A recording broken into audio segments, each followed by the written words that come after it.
Sunog, disgrasya sa kalsada, at kalamidad. Ilan lamang ito sa mga nirespondihan ng mga rescue teams para sagipin ang mga nangangailangan ng tulong. Para sa kanila, bawat segundo ay mahalaga dahil ang katumbas nito ay buhay ng biktima.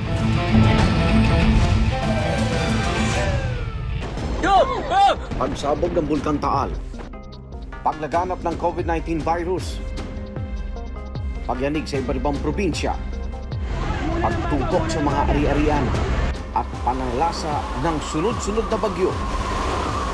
Ito ang mga peligrong kinaharap natin ngayong taon.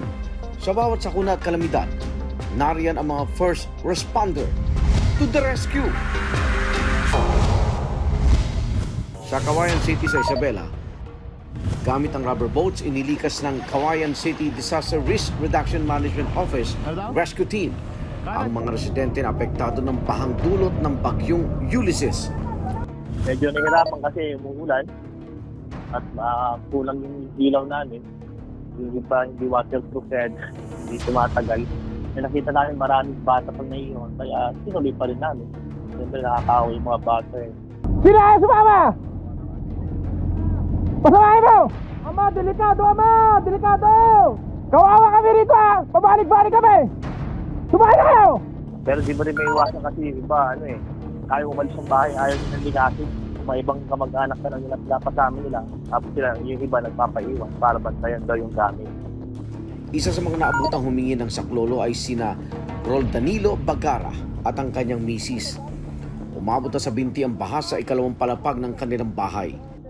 Ako ay lubos na nag-aalala sa aking kapurukan.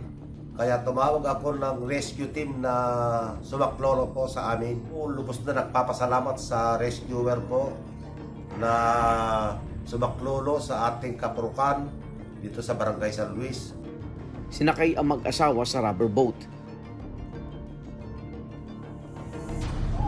Sa di kalayuan, isang ilaw ang tumawag ng pansin ng grupo. Napatay hindi po namin, tapos nilalagay po namin sa direksyon ng parating na rescue para malaman po nila na meron pa kami dun sa lugar na yun. Nagpapasalamat ako ng marami sa mga rescuer sa pangunguna ni Sir Dan Asirit dahil kung wala sila, baka may masamang nangyari po sa amin. Naistrante naman ang isang pamilya sa bubong.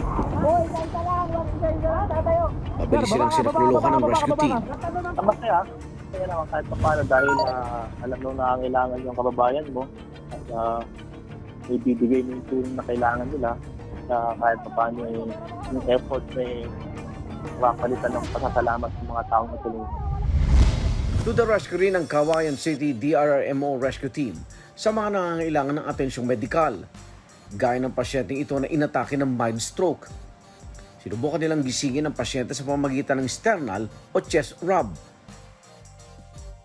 Nang kukuha na ng blood pressure ang lalaki, bigla siyang napaihi. Nanigas ang paa at kamay niya. Nagsimula na rin siyang maglaway. Itinakbo sa ospital ang pasyente. Sa ngayon ay maayos na ang kanyang kalagayan.